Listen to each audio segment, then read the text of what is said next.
What do you know about shadow hunters? I don't think I know anything about shadow hunters.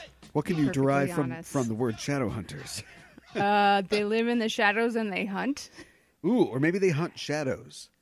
Sure, like Maybe they're their just own running shadows? around with a flashlight. Gotcha. Dispelled you. You're not there Gotcha. anymore. Reminds me of the video game Alan Wake. I have no idea what that is either. Well, I'm just stunting on my pop culture knowledge and connections. But Alan Sure. Wake is a video game made by, I don't know, somebody.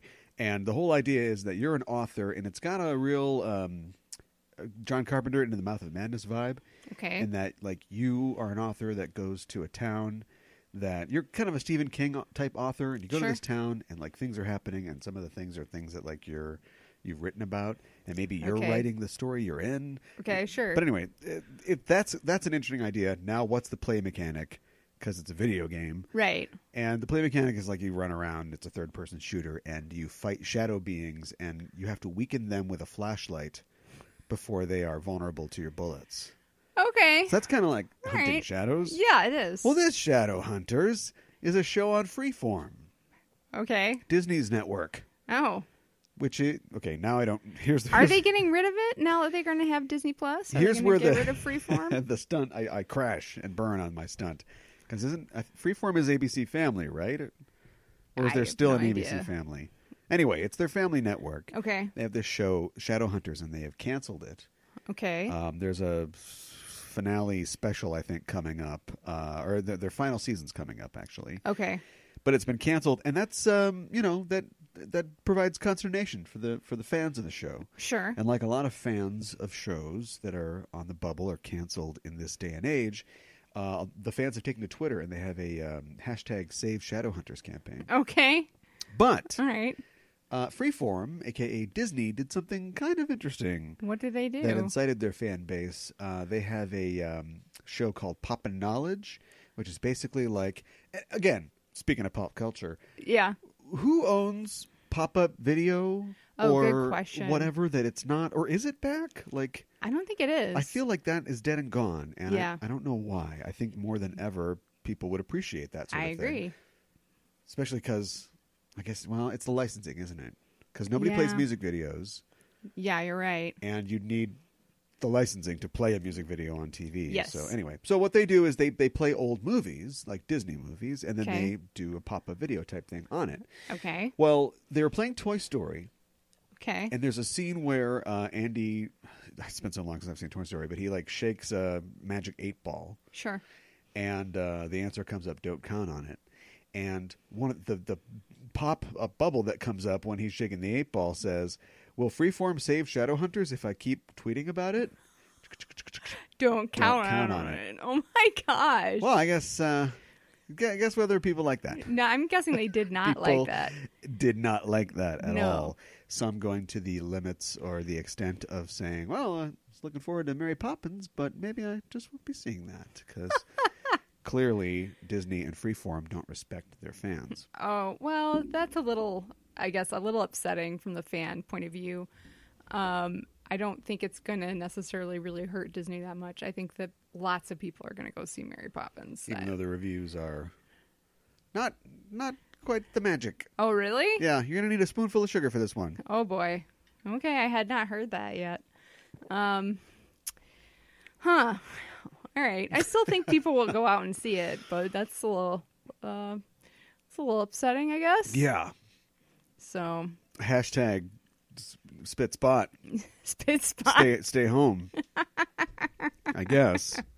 Well, if you're a company with a fan base and lots of properties, maybe just be a little more sensitive. That'd probably be a good way to go. Not that I want you to know anything more. I'm not sending you to Mike Birbiglia, but he does have a thing where he says, what I should have said was nothing. And I think that they probably should have done the same thing. Yes, instead of upsetting fans even more. Well, I don't know anything about saying nothing. We got a lot to say on the Just Enough Joe podcast. I'm your host, Caliban, joined as always by my co-host. Hi, I'm Mikan Hana. And we are in for the holiday movie season, and it's just Yes. going to be bang, bang, bang all the way down. Mm-hmm. We're going to review what we can and talk about what we can. We're not going to see everything, but we're going to see a lot. Yes. The things that sort of pertain to our interests.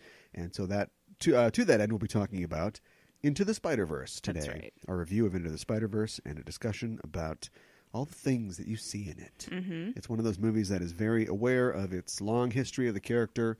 Yes. And so they are delivering to you quite a lot of content. Mm-hmm. We'll be talking about the things you can see in there. And I thought we'd hit the news real fast and try to get out of this one. Busy. Okay. Holidays. Yes. Do you have all your shopping done?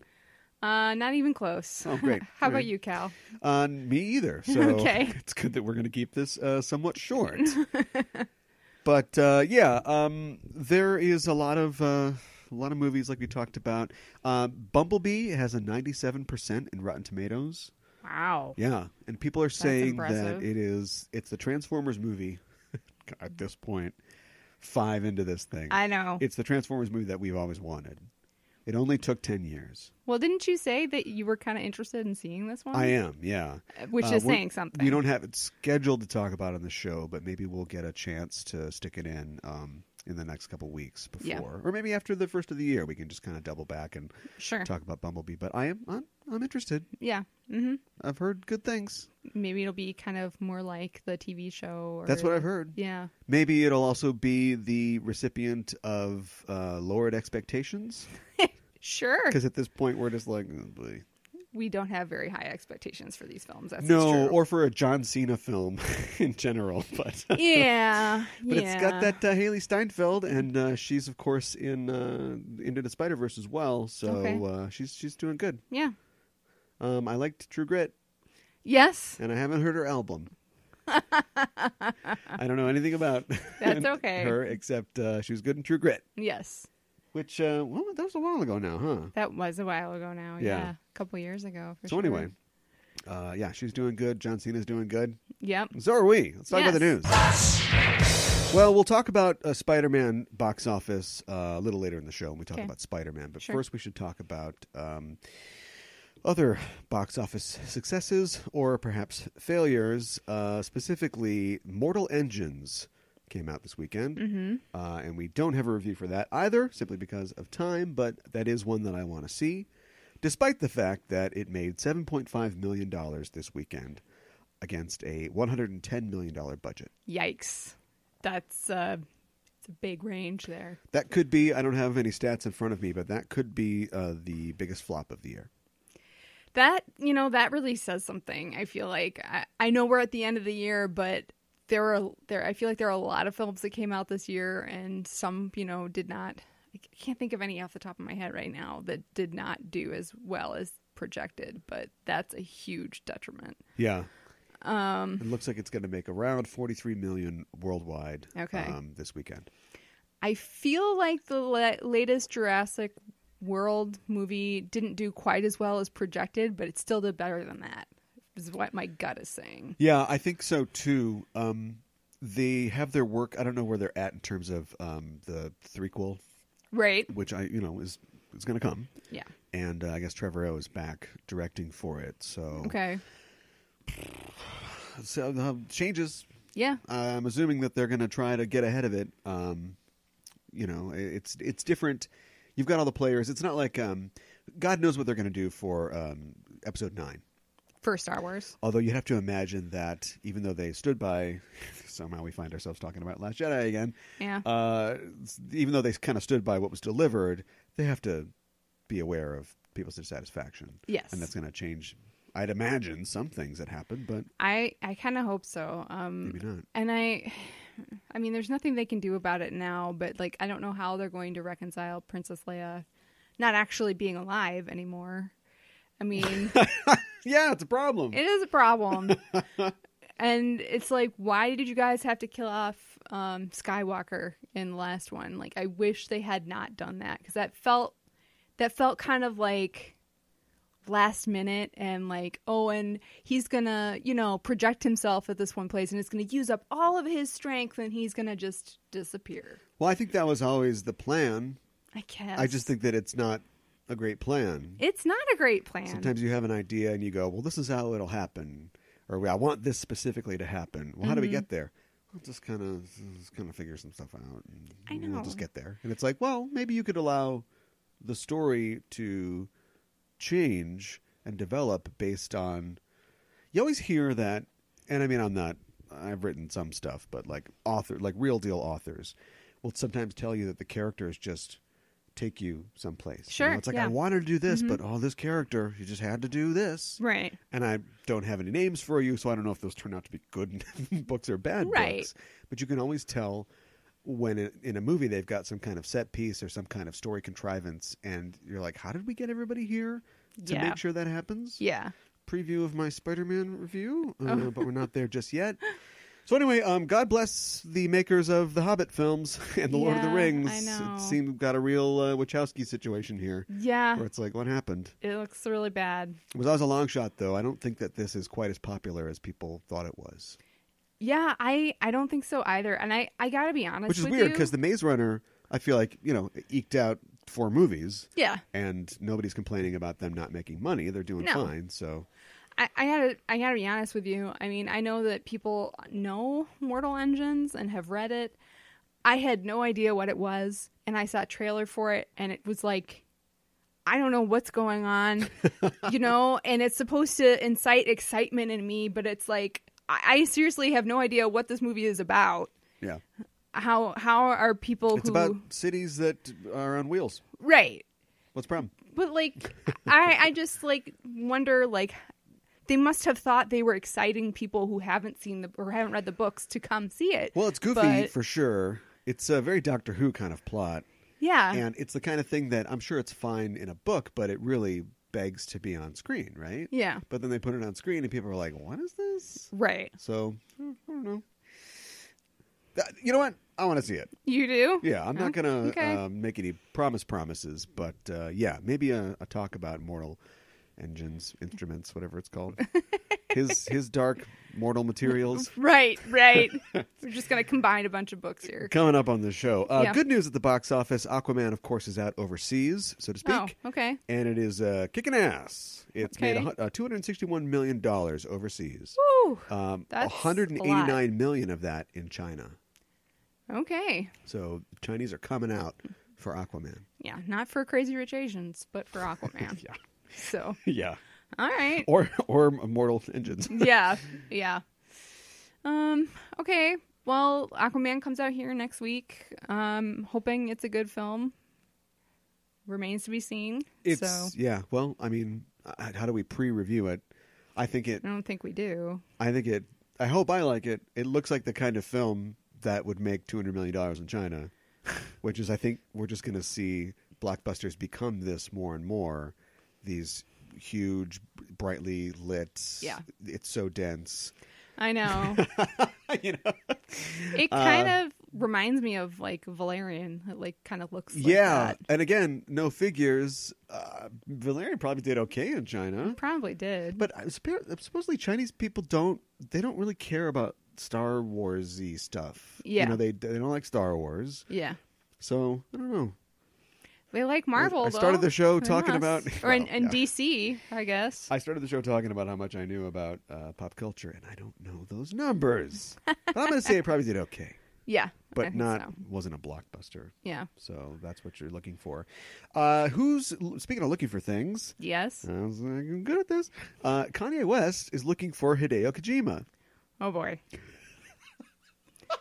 I think this could go... This could go... somewhere awesome, or it could go somewhere very bad. It's like real life Super Smash Brothers. Uh-huh. Super Smash Brothers is just a bunch of different characters from different video games, and like why is Peach fighting Dante from Devil May Cry or whatever? Right. And the answer is it's game. Right. It's Smash Brothers. Right. So apparently Kanye West found out that Hideo Kojima was spending some time in New York this weekend, and he basically just did, oh sure, when I do it, it's pandering. But when Kanye West just screams into the void, I want to talk to somebody, that's fine. But he basically said, like, what's up, Hideo Kojima? Heard you're in town. Want to talk to you. Whoa. Is he like a huge Metal Gear Solid fan? Like, what's going on? Ironically, probably no, because he does a lot of crazy things. A lot of crazy things happen in Metal Gear Solid, but I seriously doubt that he's a huge fan of that. Come on. But okay, so why do you think, just purely speculation at this point, why do you think he wants to talk to Kojima-san? Well, here's why. He released a video game First time hearing about it. Uh-huh. In 2016, Kanye West did. Oh.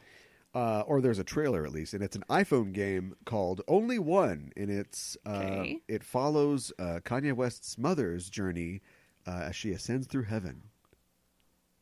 Wow. I don't know how I feel about that. Like, that seems like something deeply personal to him. Yeah. That sounds like art therapy to me. Yeah, it does. And are people clamoring to play this game?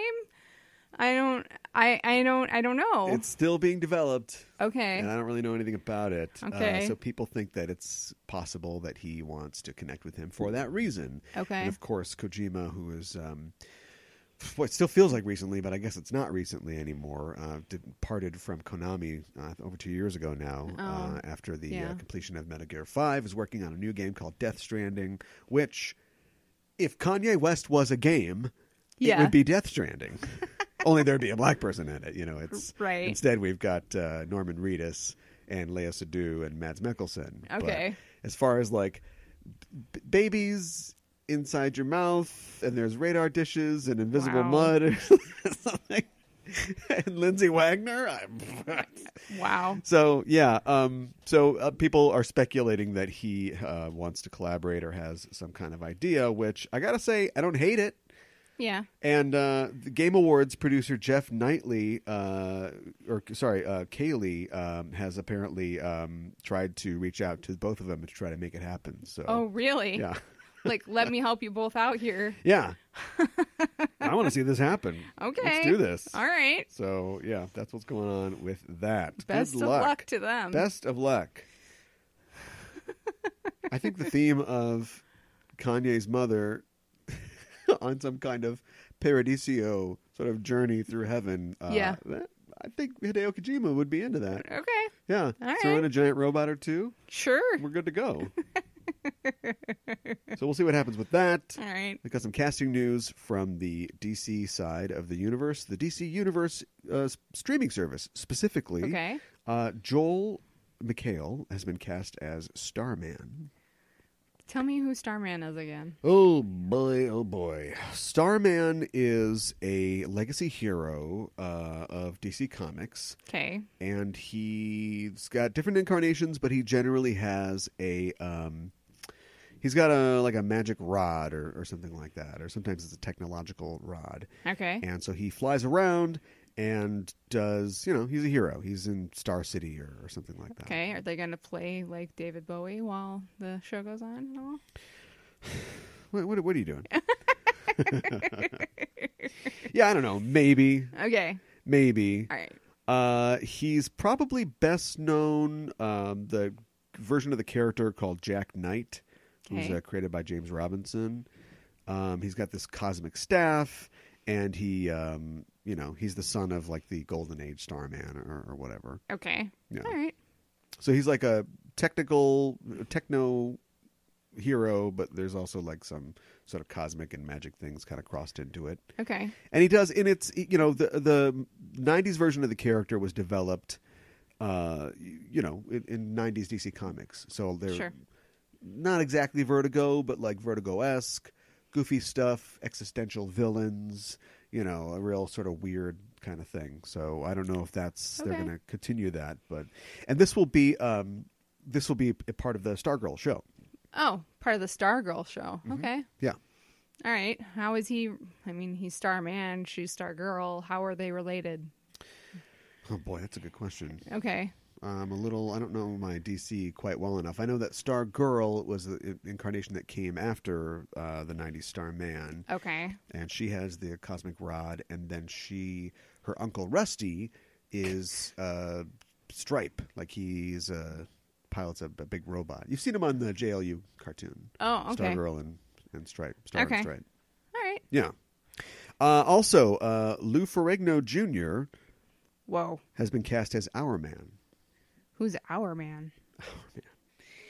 So, again, legacy hero. Yeah. Golden Age, JSA. Yeah. He takes the miracle formula or something like that, and he gains like all these incredible powers for 1 hour. Okay.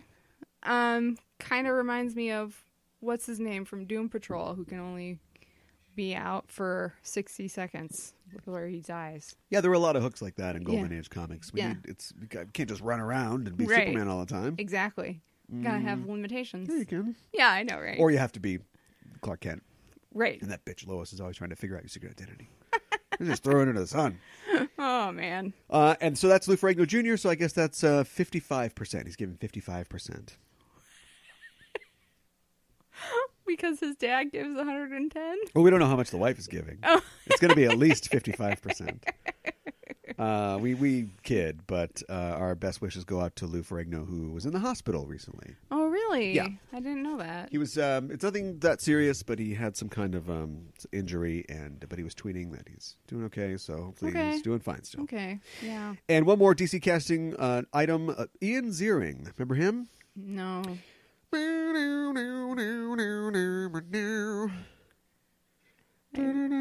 how does it? Isn't that how it goes? I don't know. No.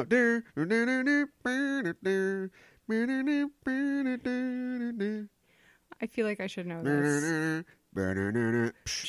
Oh, 90210? Are any of those right? I don't know. I tried to do the What's Happening theme the other day, and I had it wrong. Oh, no. I had it very wrong. Oh, no. Yes, he's been cast as Blue Devil. I'm ready. Who's Blue Devil? Oh, God. Blue Devil is Daniel Cassidy, I think his name is. He was a teen titan or a titan. He was a Hollywood stuntman who got hit with some stuff. Okay. And he was wearing a devil costume when it happened. And he somehow became like a devil. So he is. Oh. Looks like he looks like his Hellboy, basically. It looks Okay. like a devil, only he's blue. Right. Good name. And he's got, devil powers. Okay. All righty then. And he will be part of the Swamp Thing show.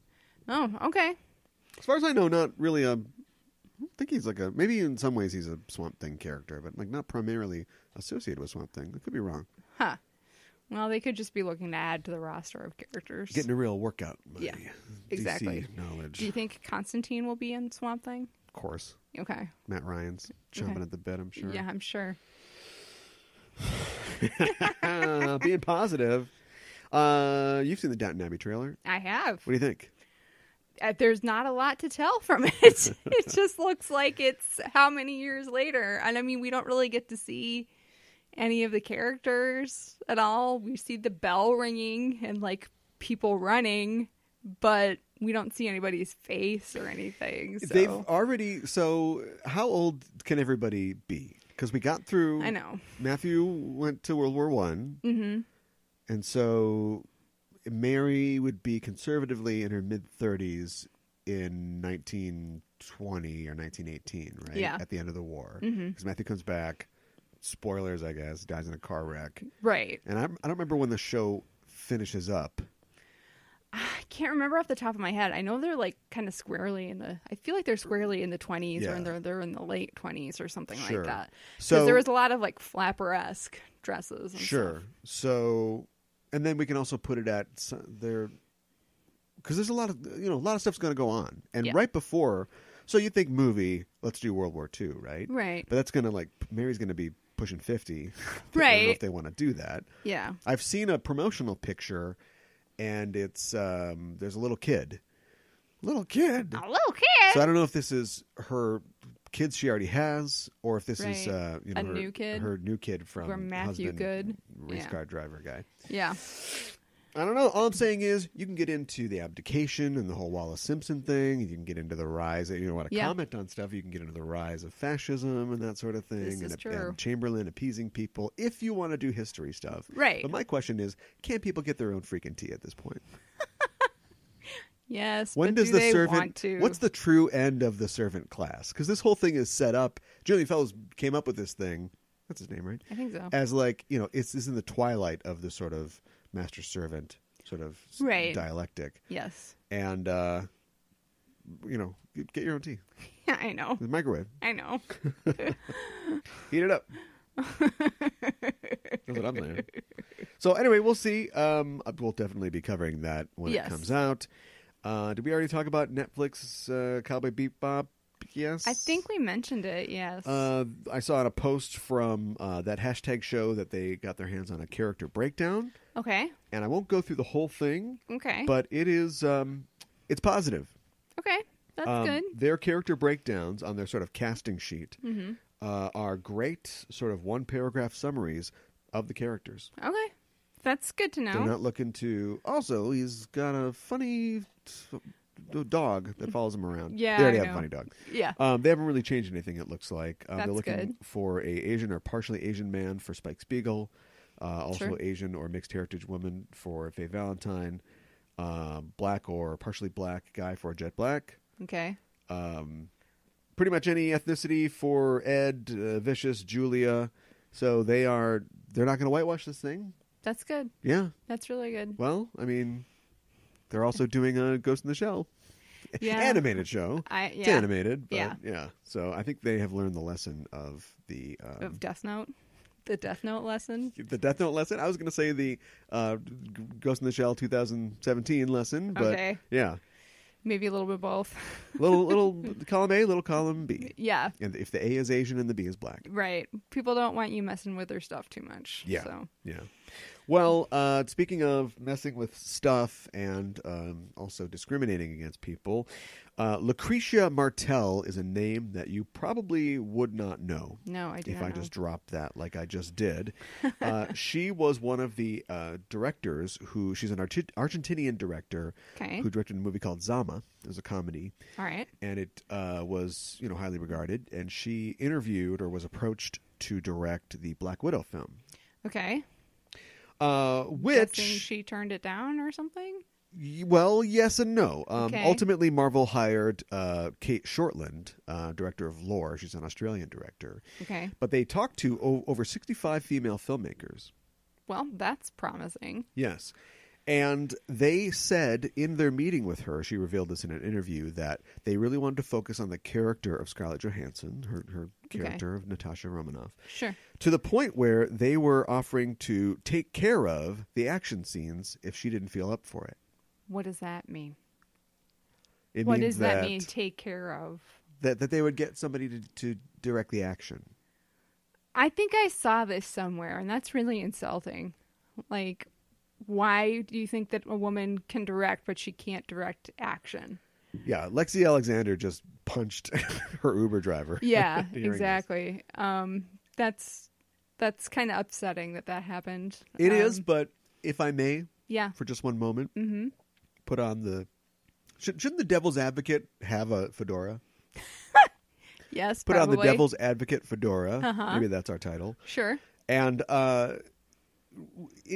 so they want to concentrate on the character, So they want it to be character driven. which is great, which is really Yes. good. They realize that they have put this off for a long time. Yes. They've got it. They could easily just have her go, well, boys, we're going to do it again. And then they're fighting and spies and shooting or something like that. But Right. even when she got the most character play, let's forget that Ultron ever happened. In Winter Soldier, all we saw was, we basically looked into this pool and went, this pool's deep. Mm-hmm. But we didn't really go in the pool. No, that's true. So I like the fact that they see the value in the character and see the value in developing the character. Yes. And it's possible that that's so important to them that they didn't go out and hire Justin Lin. They got a female director who had created a character-based, comedy movie. Yes. And they really wanted to get that part right, to the point where they're like, we got 1 million people that can do action stuff. We want you to get this right. The character part right. Now, it was sort of dismissive and sexist of them to assume that she couldn't just do both. Yes. I would agree with that. So, yeah, I see. But I'm just saying, like, you look at, I don't know, Joss Whedon, right? He directs all the action and all the character beats and writes the script, and he almost killed himself Yeah. making Ultron. Yeah. The Russos are great. They can do both of those things. Yes, they But can. there's 2 of them. Yes. Or you look at the Wachowskis. Like, those Yes. guys write these scripts that involve all these philosophical and religious concepts, and then, I'm sorry, those guys. I see what I did. Sorry. I am talking about them in the past when making the Right. making the Matrix. But let's just say the Wachowski siblings Yes. get out there, and they're, the stunt guys are like, what are we doing? We'll show you. And they get out there, and they're sliding on the floor and pointing fake guns at each other, and they're like directing the action. But Right. again, there's like 2 of them. So Yes. I- This is true. I guess I can understand. I don't like it, but I guess it doesn't mean that they're the worst company ever. No, it doesn't. It's just... They're not a company that would say, mock the Twitter fans of a show that they're canceling. Oh, boy. Yeah. Not good. Outlook does not look good. I'm shaking the 8 ball right now. Ask again later. Yeah, exactly. We got some more casting news for The Mandalorian. Okay. The upcoming Disney Plus show Sure. featuring The Mandalorian. Yes. Pedro Pascal. has been confirmed as the title character, and the show is adding Giancarlo Esposito. I feel like I know that name. He's Los Pollos Hermanos, the chicken man. Oh, yes. Okay. Werner Herzog. I know that name, too. Like... What do you mean you know that name? No one should ever hear her say that she does not know my name. No one should hear it.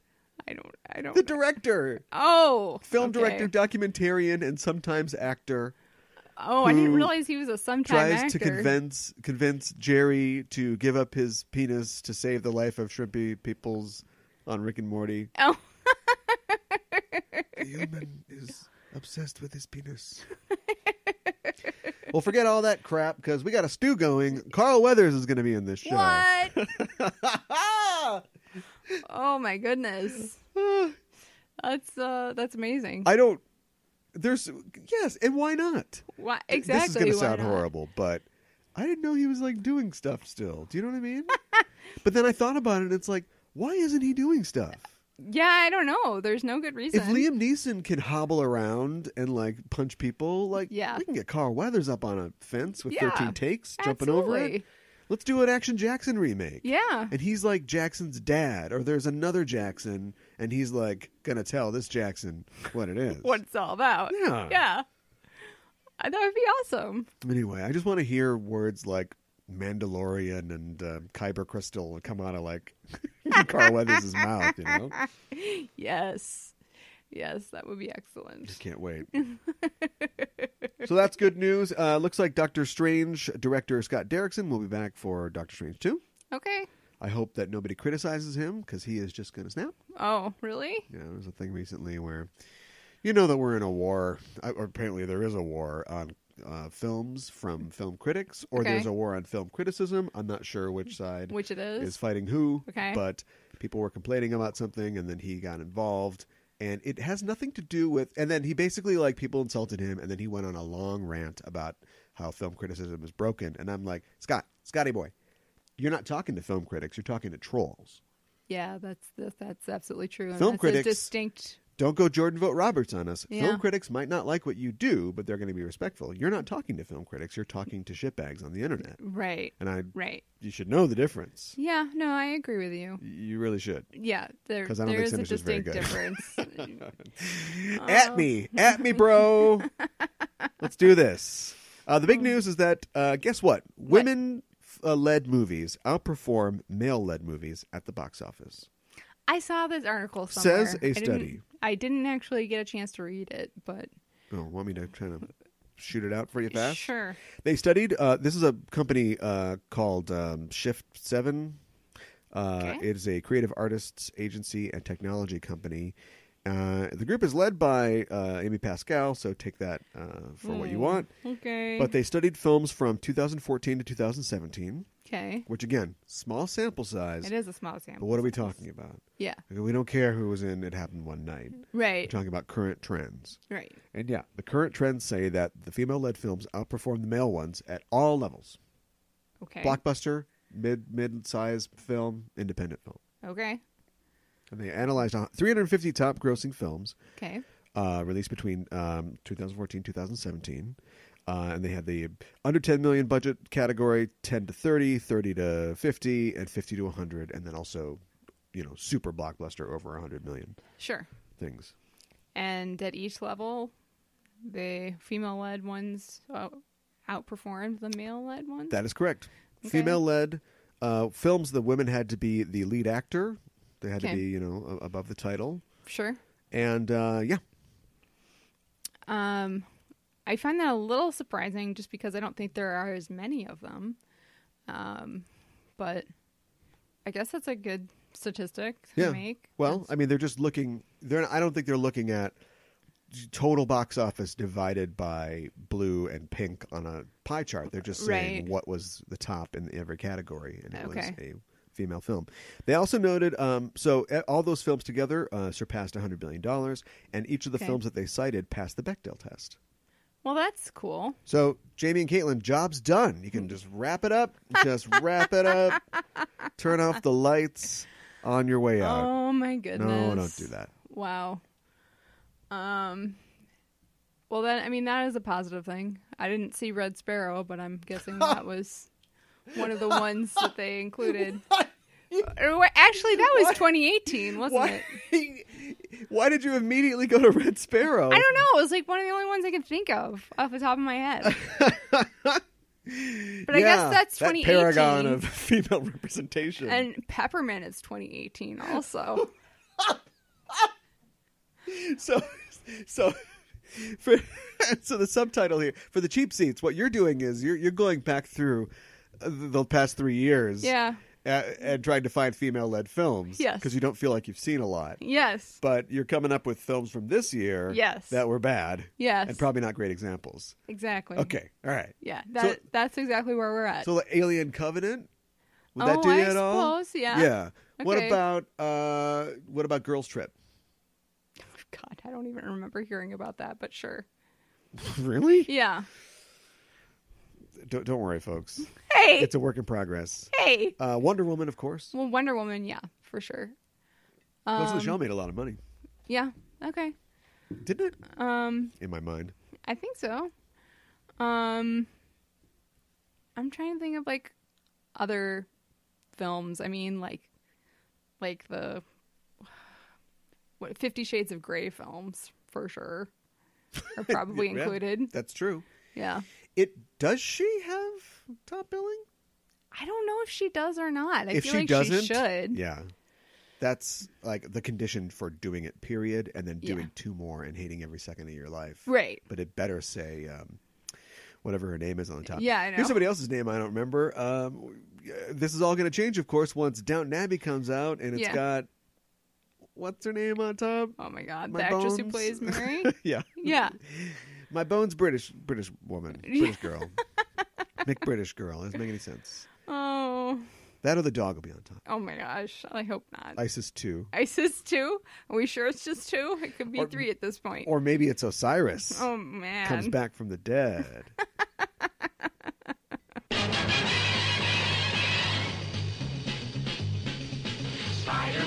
Spider-Man does whatever a spider can. Spins a web any size, catches thieves just like flies. Look out, here comes the Spider-Man. Don't get your web twisted. The 60s Spider-Man show is not very good. You don't think so? No, man. Have you seen it? No, I It's don't not- think I have. Doesn't really hold up. Okay. That theme song does, though. Okay. I love it's a series of questions that are being answered, both asked and answered, by an excited choir of people. So, I like can he swing from a web? Right. Question mark. Take a look overhead. Like they're admonishing themselves. They're doing the call and the answer. Wealth Yeah. and fame, he's ignored. Action is his reward. So, yeah, it's multiple personality singers, the MPSs. Yes. Well, if one Spider-Man is fun, then a million must be a million times as fun. And that is the driving creative idea behind Spider-Man Into the Spider-Verse, which it's Spider-Man : something. That's pretty typical. Yes. I think I've just heard it called Into the Spider-Verse because that's too many spider words in a spider title. It is spider, rather spider. wordy. Yeah. Yeah. But anyway, yeah, it is a computer animated film directed by a bunch of people you don't know. Doesn't matter. And it's produced by, of course, Phil Lord and Chris Miller, the guys behind Right. Clone High. Yes. You said right? Did you think I was going to say Clone High? I did not think that was the first thing you were going to go to. There's an but- Easter egg, and there are many Easter eggs in this film, but one of the Easter eggs, when all the characters sort of pop out in Times Square and they tell their stories over and over again, and I'm like, didn't they all run into each other? Right. If they all popped out in the same place, You would think they would have run wouldn't they into all sense each other and then we'd be off to the races? But anyway, Yeah. That's how those first three or the other three got together, I guess. Okay. But there is a lot of billboards in Times Square. We'll get right into it. We'll just start with the Easter eggs. There's a Seth Rogen movie. Man. There is a Broadway show, Hi Hello, Oh my God. which is it? Oh Hello is trademarked, I guess, huh?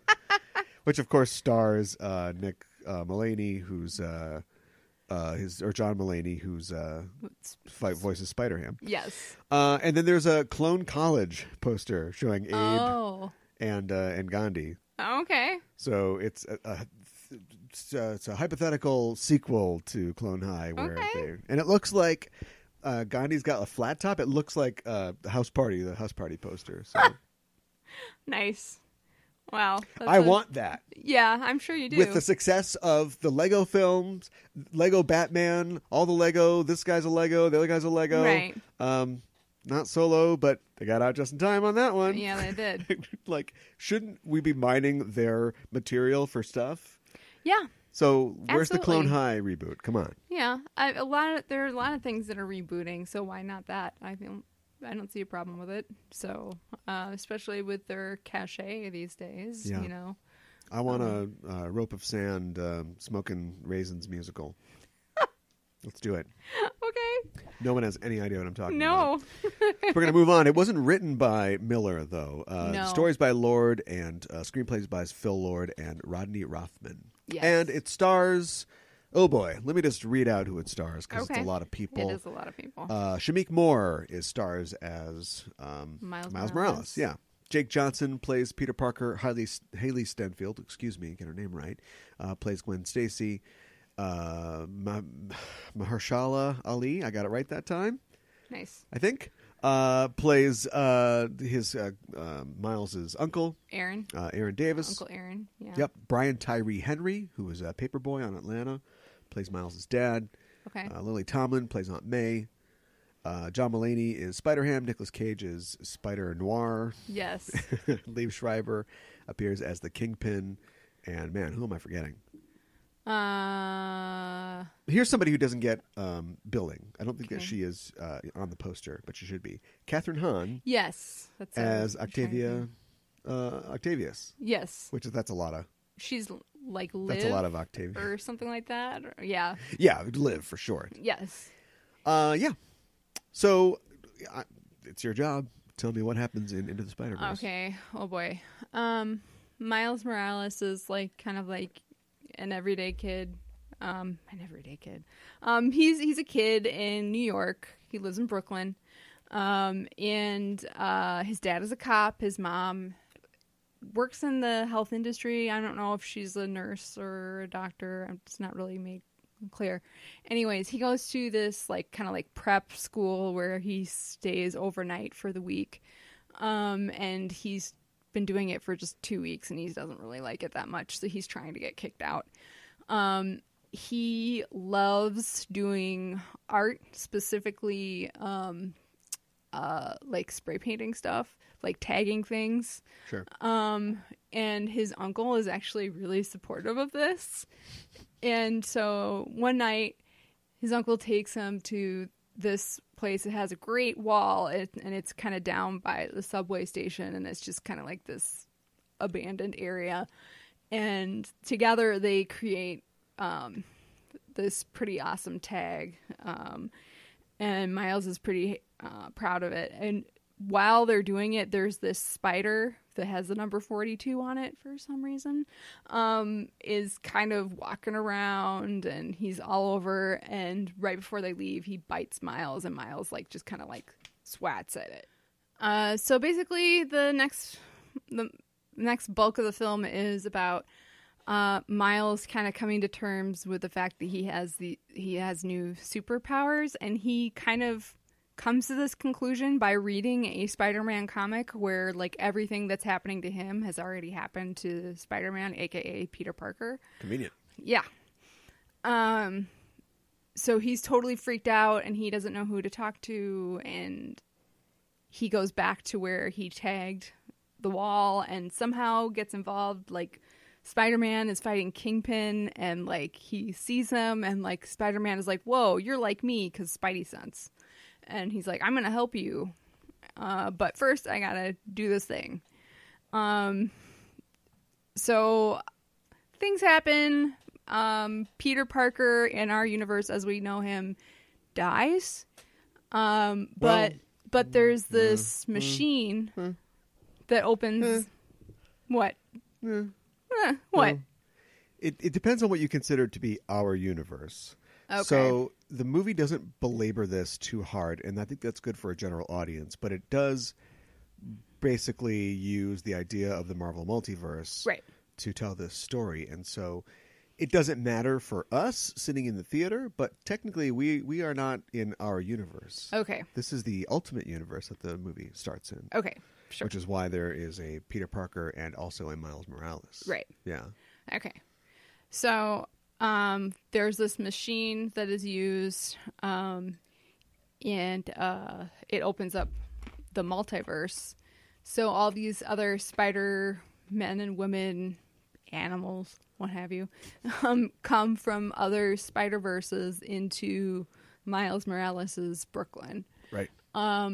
And this is happening mainly because the Kingpin lost his wife and child, and he has not been able to deal with that loss, and he wants them back. So he wants them back in any form he can have them. Yeah. Which is why the multiverse is opened in the first place. Yeah. So I think we had got right to spoilers. Got to go right to spoilers. All right. So say whether you like the film or not, and then we'll talk spoilers. Okay. My gut reaction from when just seeing the film was I liked it.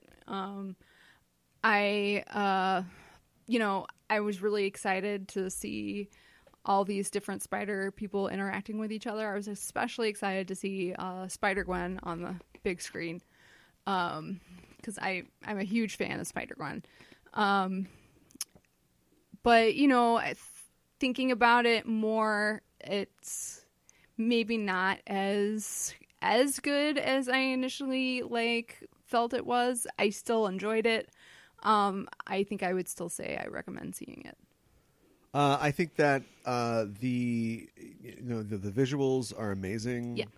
I like the how it feels like a comic book. I love and that when too. you say that about a film, you get shades of like Ang Lee's Hulk or whatever, and you're like, oh boy.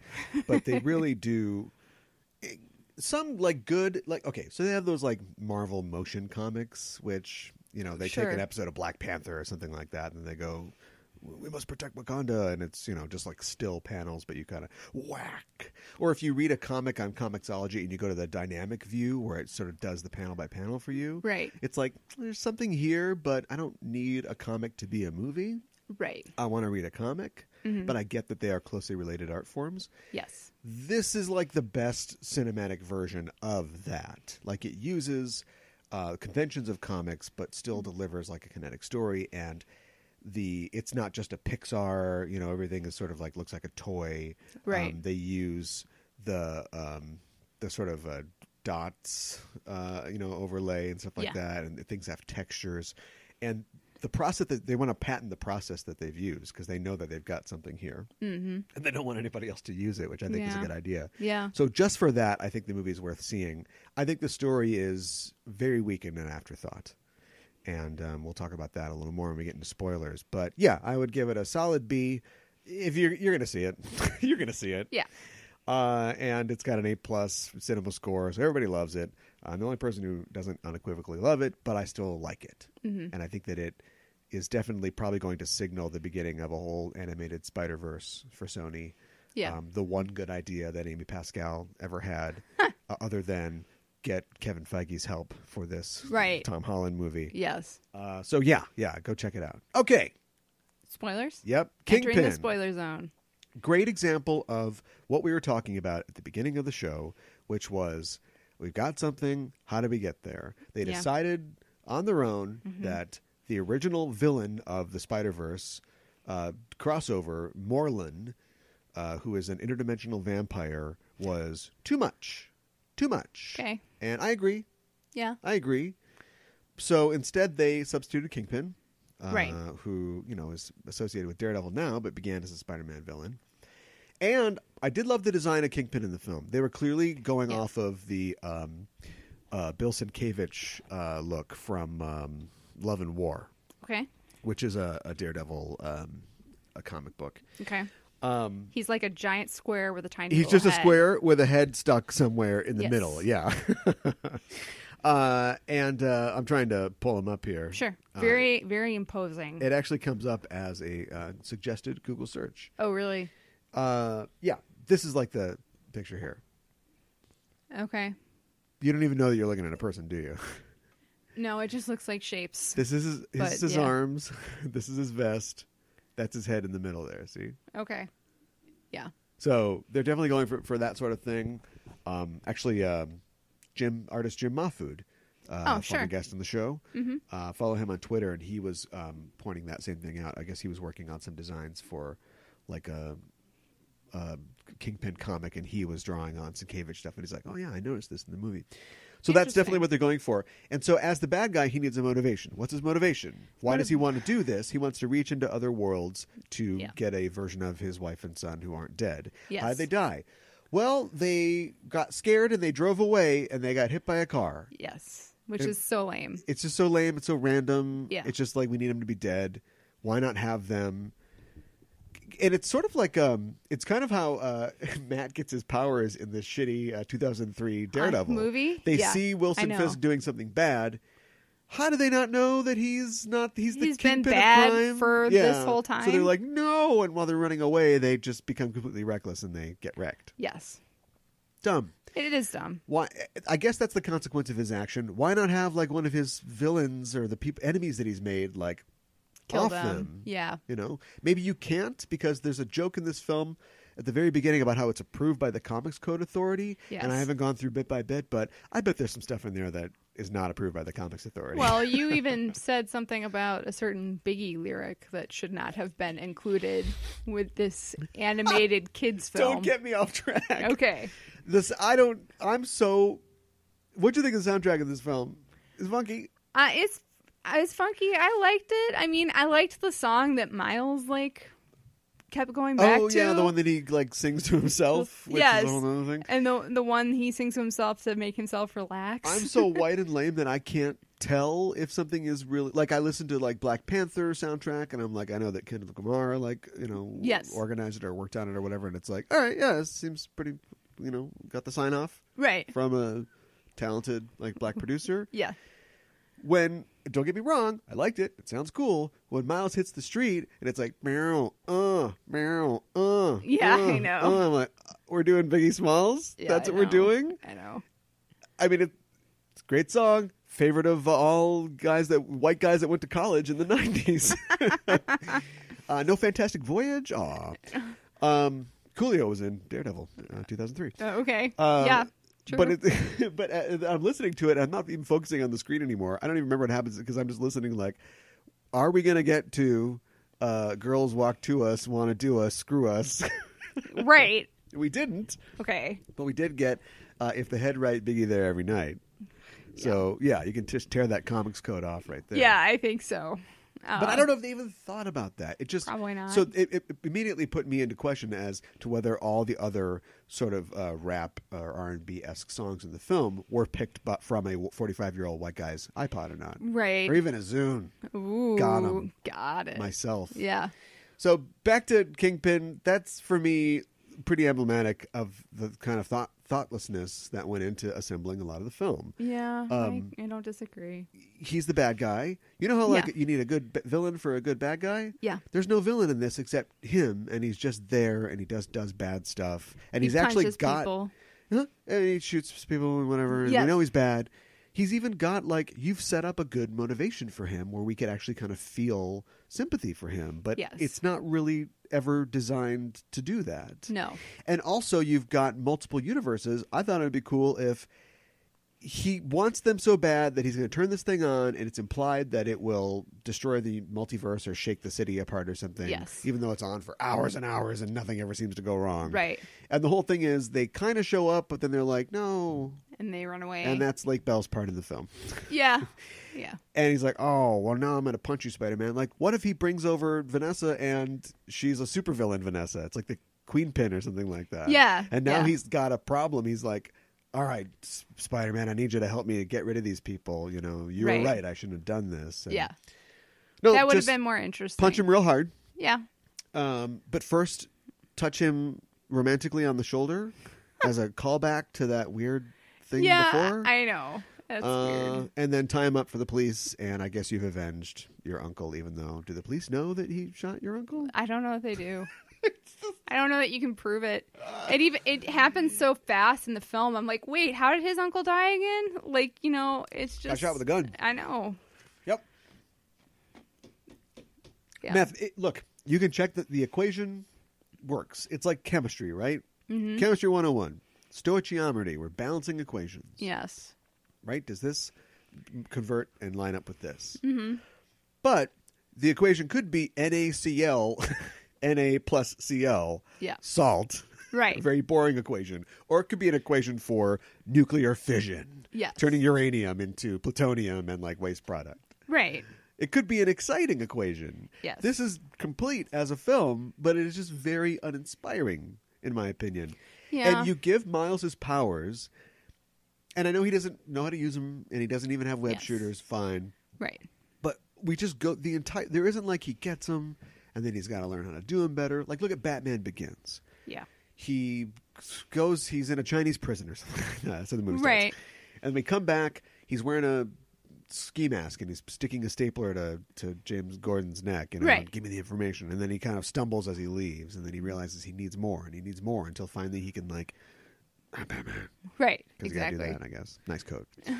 And then he faces a greater challenge, and so on and so forth. This is just like he gets his powers, he bounces around for an hour and 10 minutes. Yeah. And then after everything that happens and seeing in action 5 other super spider people. Yes. It's his dad's like, you can do it. And he's like, well, I can do it. Yeah, I know. And then his friends, those spider friends, are all going to stop Kingpin. They may all die. We may all die. One of them will definitely die because it's established that you can't stay in this universe, I guess. You have to go back to your own. Mm-hmm. And he's like, I know what I'll do. I'll spend 2 hours painting a Spider-Man costume to look like something that I want. It's my expression. Right. No expectations. And then he's going to take his time getting there by swinging and doing all these cool tricks that he was not confident he could do before, but now he can. But it looks great in the trailer, though. Oh, it does. It looks really awesome. Good in the trailer. Maybe it should have just been a music video to promote the movie. Yeah. Yeah. I mean, it looks cool. Great expectations, Mika. Great expectations. Yeah, I know. I don't know if you do know, or if you get it. You see, he is a young kid. Yes. And he doesn't know what he wants to do with his life. Yes. So he's going to read Great Expectations. Yes. We can do better than that. Yeah. That's first draft, right? It's not even a draft. You don't think so? No, you think about it and you go, nah, not that. It's something else. I think you touched on this before, but I think Catherine Hahn did like an exceptional job. She's like the second hand in the villain scheme. She is. Like and it's never, this is another problem that I have with the movie, is that it sets things up. And I guess I don't want you to explain incessantly. You can't, you don't have time to, because you've already set up this idea. Once again, you had an idea. Mm-hmm. Maybe it's not going to work and you should change it or abandon it. But they have this idea that every time we meet a Spider-Man, they're going to introduce themselves. And so now we've eaten up 10 minutes of the movie with, I'm Spider-Man. I bet you're wondering how I got here. Right. So you don't really have time to do things like, this is who Alchemax is. I never really understand what Catherine Hahn does. Is she's like the head scientist at Alchemax? I think she's the head scientist, yes. Okay, and she came up with the multiversal theory. Yeah. And the spider glitches too, so we can only assume that the spider comes from another universe, right? Yes. So some Alchemax in some other universe. Now, Alchemax as a company originally comes from the 2099 universe. Okay. So I think we're supposed to assume that it is the universe spider from Miguel's universe, who we see in the post-credit sequence. Yes.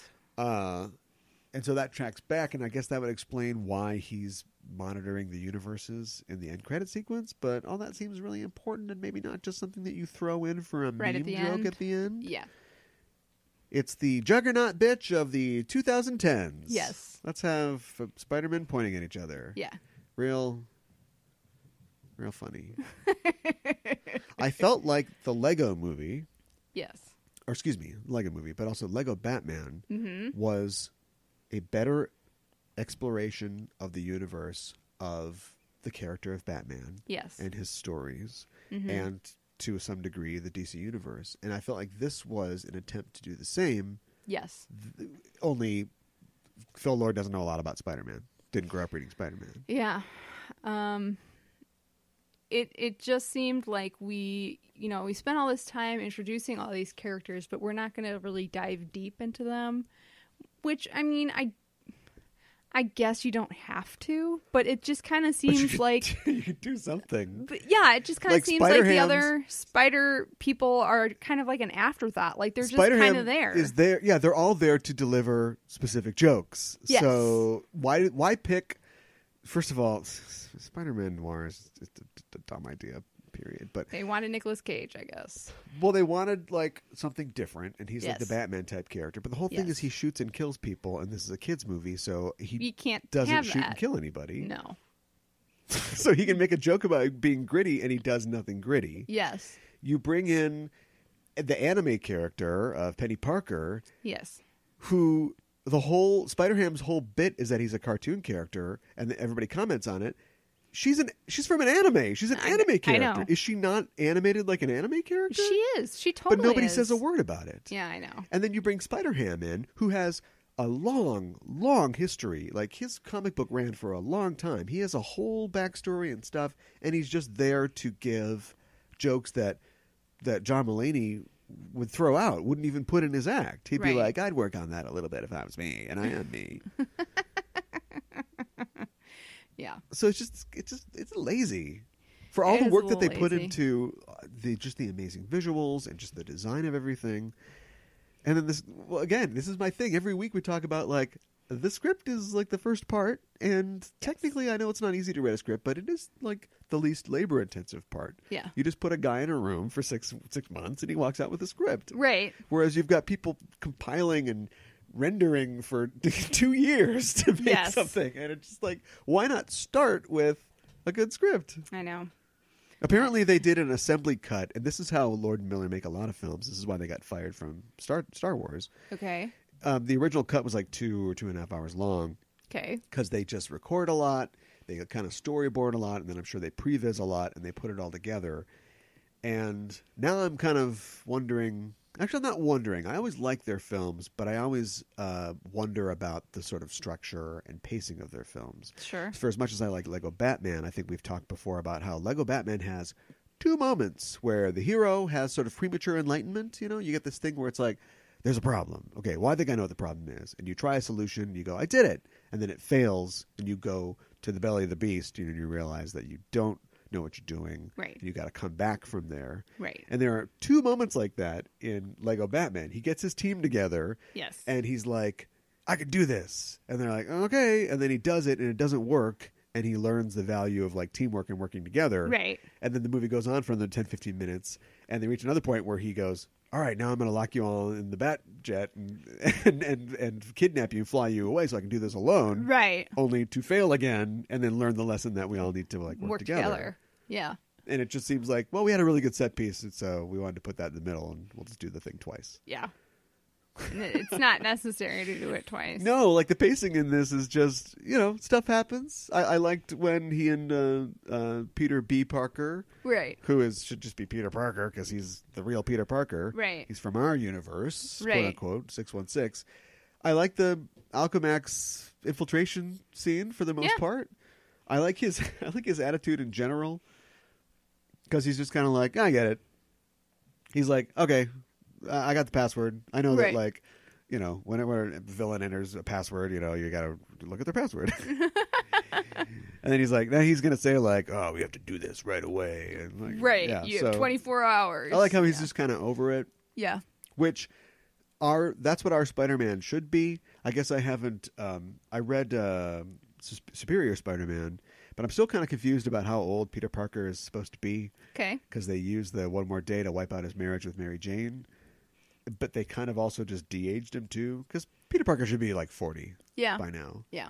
But in the comics, he's still in his mid-20s somehow, and he's dating other women and stuff like that. Right. So I like that this was sort of, what if we just let things run? You get a Yeah. Peter Parker that's a little gray in the temples, and he's got a gut. he's divorced, and Yeah. and gut. I mean, he's not gymnast thin like Spider-Man. He just looks Right. like kind of average. Right. You can see abs. But anyway, I like the fact that he was kind of fed up with a lot of it, but I didn't like the fact that his whole thing is like, yeah, I'm not going to help you. No. That's the point of Spider-Man. One time he didn't help somebody. Yeah. And look what happened. Yeah. So I don't care. I get that he gets distraught. He really wanted to finish that pizza. He's Right. sad about his divorce. Yes. But if you're so good, why wouldn't you just be like, all right, let me just wrap this up so I can just get home? Like, it's just another thing I have to do. Right. Right. But he wouldn't just be like, no, I'm not going to help you. Sorry. I know. What? I know.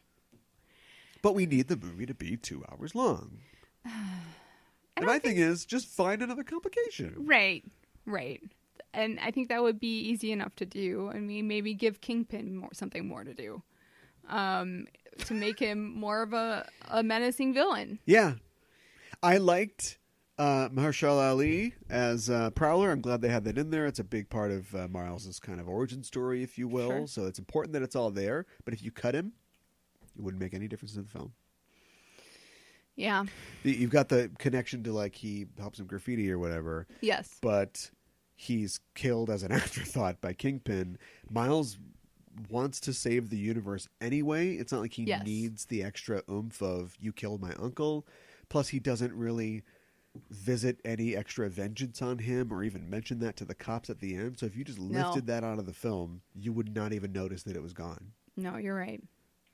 They have that moment where, like, all the spider people are like, yeah, we've all lost somebody. Yeah.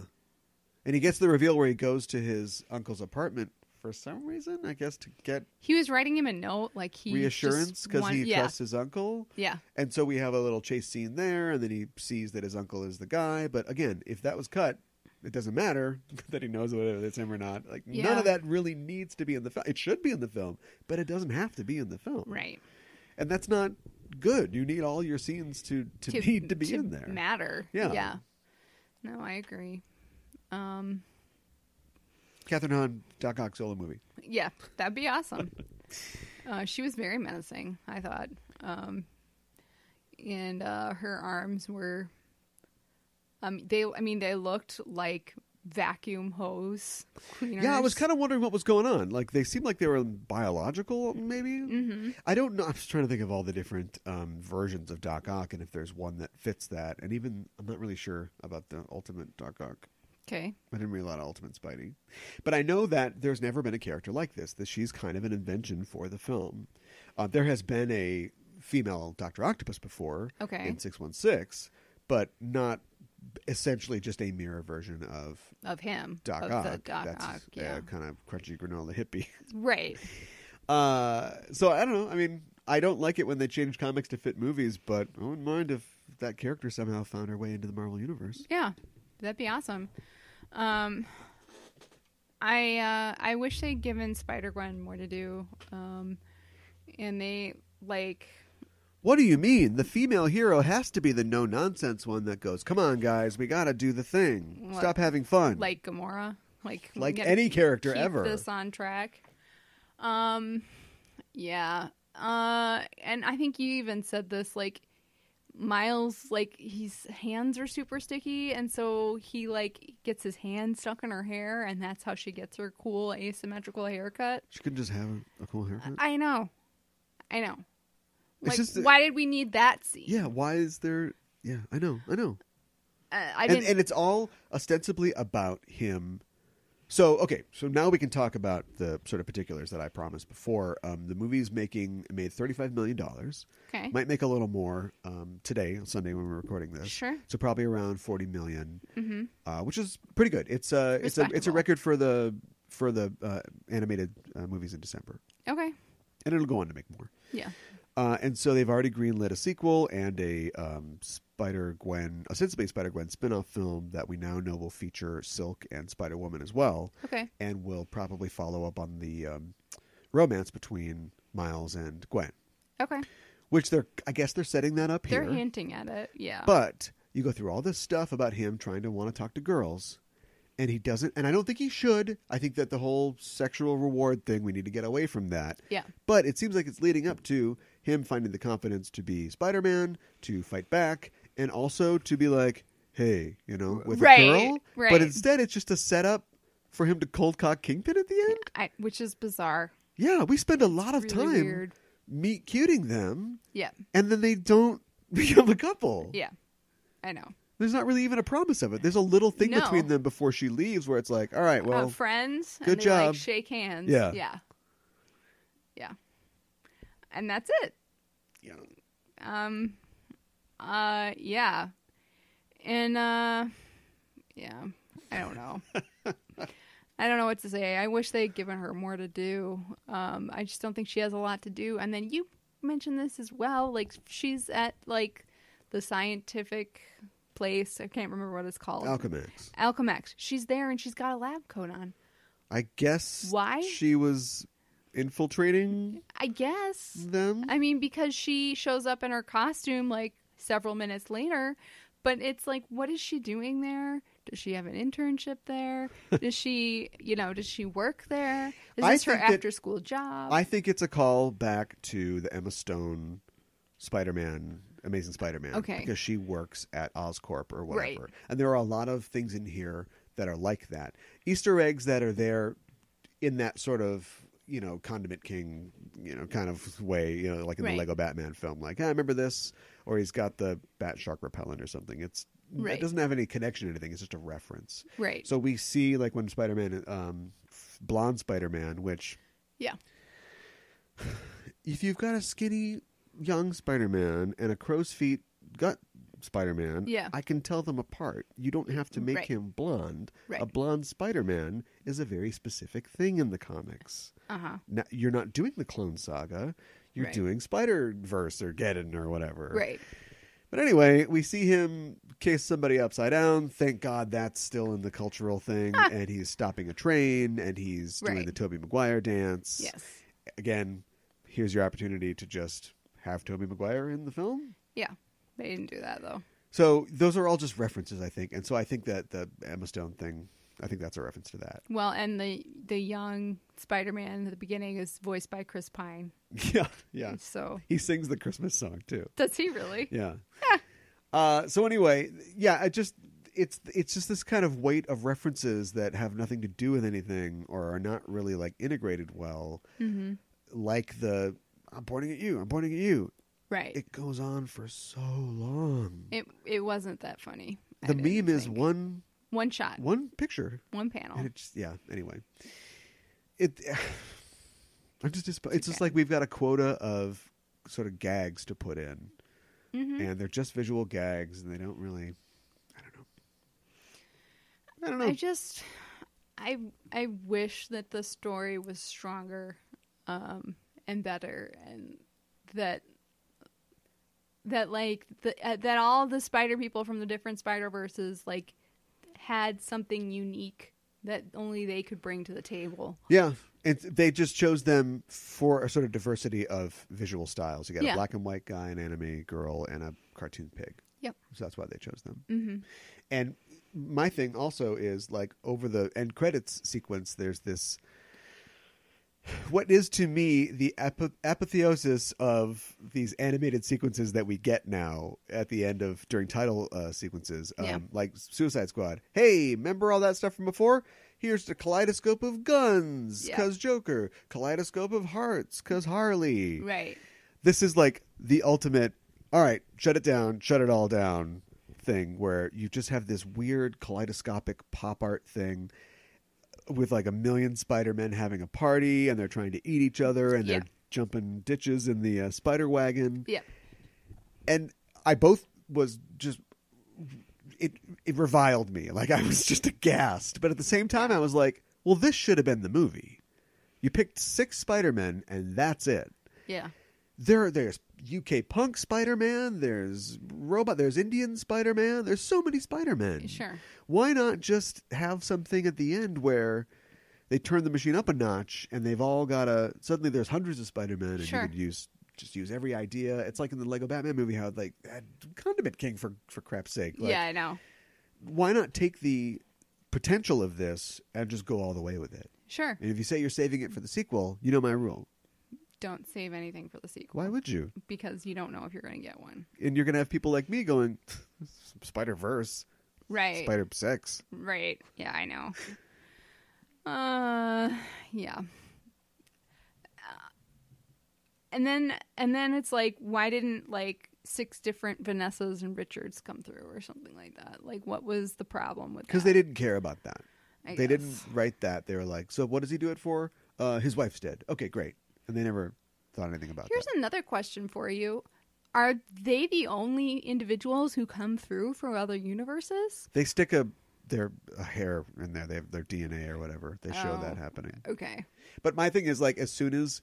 And when it's never explained how the machine works or what is going on at the end, I think that, to me, it is just they're supposed to be showing off their visuals, but it didn't really impress me. I thought they could have done more, because it just turns into a big swirl of color. And Yeah.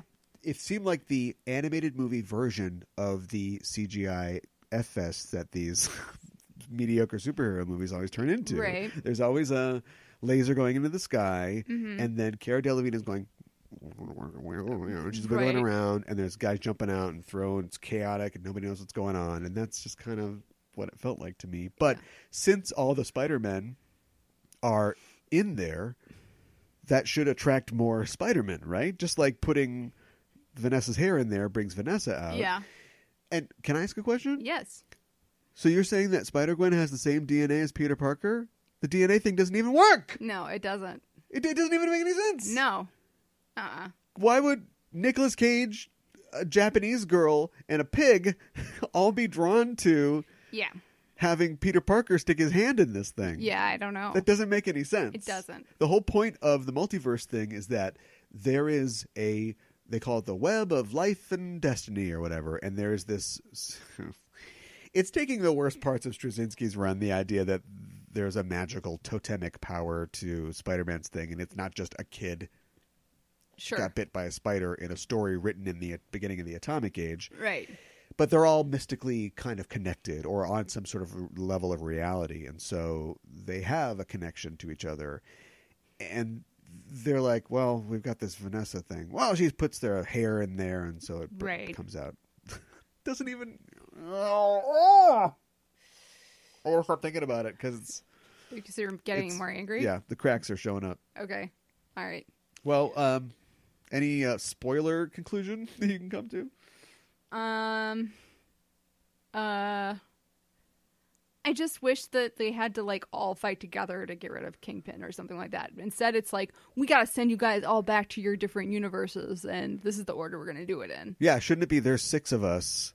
Let's Yes. just house the Ersatz Sinister Six that they've got, Yeah. and then once it's all over, We'll go back. draw straws for who puts the goober in or whatever. Yeah, exactly. I think that would have been more interesting. Yeah. The Stanley cameo got me. Yeah. Got me pretty good. That was pretty good. And it was kind of sad, for sure. There's a quote at the end by Yes. Stan about how the nature of heroism, which I think is funny because it's basically, when somebody does what they know is right, not because they have a choice or Yeah. because they're going to get a reward, but because they do know it's the right thing to do. Like that's what a hero is. Yes. And that's not what Spider-Man is when he starts off. No. And it technically isn't what he is At the end of the film. when he's Spider-Man. Yeah. Because at first he doesn't stop the burglar because he's like, who cares? Right. Then the burglar kills Ben, and Yes. now he's kind of doing it specifically because he's afraid that... If he he doesn't do anything. I'm not saying it's not a right reason, but it's not a reason that actually sort of fits Stan Lee's idea of a hero. what he says a real hero is. Right. We've been watching The Good Place recently, and it reminds me of the thing on The Good Place where it's like, well, if you know about The Good Place, then none of your good deeds count anymore, Right. Because you're specifically doing them to get To into the get good place, into the good which is place. like, well, what's Christianity? Well, yeah. But commentary. But so it doesn't mean that I don't like Spider-Man. He's not a good hero. I kind of like the fact that he already missed his chance to be a good person or the best Sure. person, and now he's just trying to catch up. Because it is not fun to be Spider-Man. Right. That's the point. Yes. There's great The responsibility. fact, their little device of like, okay, here's the deal. I bet you're wondering how I got here. Doing that over and over again codifies and makes mundane the tragedies in their lives so much that by the time Miles has his own tragedy, they spend 2 seconds with him coming to terms with it, and they're like, that's just what happens. You're Spider-Man's now. Yeah, I know. We all have somebody who died. Yeah, Let's I know. go. I know. It's like, that's not how tragedy works. No, it's not. And we don't get a chance to sit with it or really, rectify his uncle's death or, take vengeance. Well, he does because he I guess. hits on Kingpin. I guess. And then hits Kingpin. Yeah. Scripts, man. Yep. Scripts.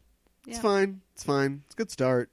Yeah. I didn't love the first Avenger, and Winter Soldier was great. So Yeah, I know. I hope that this will lead to better things. More considered. But how often do sequels get better written as you go? Not very often. Not very often. I think that the Spider-Gwen movie has potential, even though I just wish that Spider-Gwen would just get her own adventures.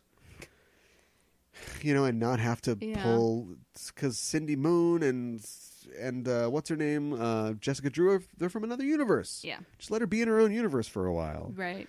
The Spider-Gwen comic is fun because it's a nice kind of.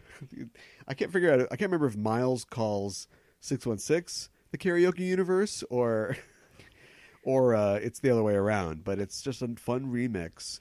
And although I don't think that Jason Latour is the best scripter ever, he and Robbie Rodriguez both are amazingly creative in taking elements that already exist and remixing them. Yeah. Having different genders and different looks for all the heroes, and not just going, it's she fell in some ice. It's like coming up with a whole new origin story for them that still feels like it comes from a Marvel comic book, and it's just it's really impressive. Yeah, having Matt Murdock be a bad guy. Yeah, it's kind of fun. I know that's not a pitch that I would have bid on, but if you read that the Radioactive Spider-Gwen, they really get into that. Yeah, we do. So if they draw on that, there will be a limited cast because it'll just be Cindy, Jessica, and Gwen, hopefully, and Miles on the side. Right. Boys on the side. And Spider-Girls are doing it for themselves. Yeah. I want to see awesome. that. Yeah. But in the meantime, into the Spider-Verse. Into the Spider-Verse. Going to only go halfway into the Spider-Verse. We're just going to dip our toes in. And wait for some more. Yeah. Come on. Hot, sicker than your average. Pop a twist cabbage off instinct. Niggas don't think this shit stink. Pink Gators, my Detroit players. Tim's for my hooligans. Well, that's it. You don't have to agree with us. No. In fact, I prefer if you don't, because it means you're happier. But those are just our thoughts. But we welcome yours, and you can always bring them to us on social media. And I would never ridicule anybody for what they thought about anything. I want to hear everybody's ideas about stuff. Absolutely. As long as we're respectful. We're respectful. Yes. So bring it on. So find us on Just Enough Trope on those Facebooks and those Twitters and all those places. You can find that. Also, you can find us on the listening platform of your choice. It's probably going to be like an Apple Podcasts or a Google Podcasts or a Stitcher or somewhere like that. You could find us by searching for Just Enough Trope. Do that. Once you do, it's kind of like different universes. There's the Apple Podcasts universe. Sure. There's the Stitcher universe. There's the Cast FM universe. All right. There's the Podbay universe. What's the real broke-ass one? Oh, boy. I don't know. Gotta get my pod-catching universes straight. Which one's the most cartoony? iTunes, because it sounds like tunes. Ladies and gentlemen, she sandbagged us. She held on to it, but she brought it at the end. Yes, clearly. You can find us on any of those platforms. Subscribe to the show when you do. That's how you know the show is ready. I mean, it's every Sunday or Monday morning, I guess, but it'll come to you immediately when it's ready. The best way to do that, give us a review as well. Be honest with us. Let us know how you think that we're doing, because we want to hear that. And give us a rating. Yeah. the very least, because, wow, that's just how those powers that be know that we're doing a good job and we can move up in the ranks. So give us 5 hairs that you got from where exactly? Oh Is this my a God. Star Trek thing? Is it from her hairbrush? I'm guessing it's her hairbrush. Immediately But I'm after just they guessing. died, Yeah. Kingpin was like, quickly, get the team DNA. to collect the DNA from the apartment. Fine take on Kingpin. Liev Schreiber doing Kingpin. Uh-huh. But Liev Schreiber could probably do I'm a more dangerous person. I'm a more dangerous person. Yeah. No. Vincent D'Onofrio's got the trachea locked down on that one. Yes. Yes, he But does. instead he's like, yeah, from New York, right? I'm the Kingpin. Right. Okay, so I guess that's a way to do it. I haven't really heard that before, but but anyway, yeah. Did he know? Did he automatically have? No. He eventually contacted this lady who did this thing about like, oh, I can do the multiverse. I'm riding my bike. Right. And then he's like, okay, what do I need? DNA? Okay, it's been months, Yes. right? Yes. So how did he get the DNA? I'm guessing her brush was still around, so He dug them up, didn't Yeah. he? Oh my I goodness. think he dug them up. Oh my goodness. That'd Also, be terrible. DNA doesn't. A strand of hair does not have DNA in it. Anyway, that's fine. Forget about that cockamamie theory. Give us Okay. 5 stars instead, or 5 visiting spider people. We'd appreciate it. We'll be back next week for James Wan's Aqua Dude. Yes. The Aqua Guy, the Yeah. Water Boy, the Aquaman. The water boy. We'll be back. We'll be talking about that. And how do you feel? I'm feeling good. I feel strong. I'm hoping it's entertaining. Yeah. And I don't think we're going to worry about powers and responsibility. Or was it like, with great ability comes great responsibility? Or Right. How did his dad put you that? In the Right. I don't think we're going to have to worry about that, although he'll have to, be a king. right. But they'll do the same story. They just won't hit you in the face with it every 5 minutes. Right. It'll just be, I'm a slacker. I like drinking Jack Daniels and jumping into the water. right. And they'll be like, I got to be a king. He's like, yeah, I'll be a king. And they win. So Right. we'll do our review again, I guess, Yes. of Aquaman when we see you next week. Till then, we're signing off. I'm your host, Caliban. I'm your co-host Mikan Hana. Keep the geek fires burning. I just love your flashy ways. Guess that's why they broke and you're so mean. Biggie, biggie, biggie, can't you see? Sometimes your words just hypnotize me. And I just love your flashy ways. Guess that's why they broke and you're